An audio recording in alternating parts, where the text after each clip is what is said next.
ପ୍ରକୃତ ମିତ୍ର ତା ମିତ୍ରର ବୁନ୍ଦାଏ ଝାଳ ପାଇଁ ନିଜ ଦେହର ରକ୍ତ ବୁହାଇ ଦେଇପାରେ।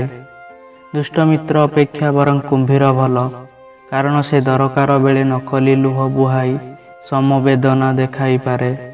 ଯେପରି ନଖ ବଢ଼ିଗଲେ ସମସ୍ତେ ନଖକୁ କାଟିଥାନ୍ତି, ଆଙ୍ଗୁଳିକୁ ନୁହେଁ, ଠିକ୍ ସେହିପରି ଯଦି ମନରେ ସନ୍ଦେହ ସୃଷ୍ଟି ହେଉଛି, କାରଣ ଖୋଜି ସମାଧାନ କରିବାକୁ ଚେଷ୍ଟା କରନ୍ତୁ, ହେଲେ କେବେ ସମ୍ପର୍କ ଭାଙ୍ଗନ୍ତୁ ନାହିଁ। ନିଜ ଭିତରେ ଥିବା କ୍ରୋଧ, ଅହଙ୍କାର ଆଦି ସବୁକୁ ବାହାର କରି ନିଜକୁ ହାଲକା କରିଦିଅନ୍ତୁ। କାହିଁକି ନା ଯେଉଁମାନେ ହାଲକା ହୋଇଥାନ୍ତି କେବଳ ସେହିମାନେ ହିଁ ଉପରକୁ ଉଠିଥାନ୍ତି। ପରିଶ୍ରମର ଫଳ ହୁଏତ ଜିତିବାରେ ମିଳିପାରେ, ନଚେତ୍ ଜିତିବାର ରାସ୍ତା ଦେଖାଇଥାଏ। ପରିଶ୍ରମ ଫଳ କେବେ ବ୍ୟର୍ଥ ଯାଏନା, ତେଣୁ ଅବିରତ ପରିଶ୍ରମ କରିବା ଦରକାର।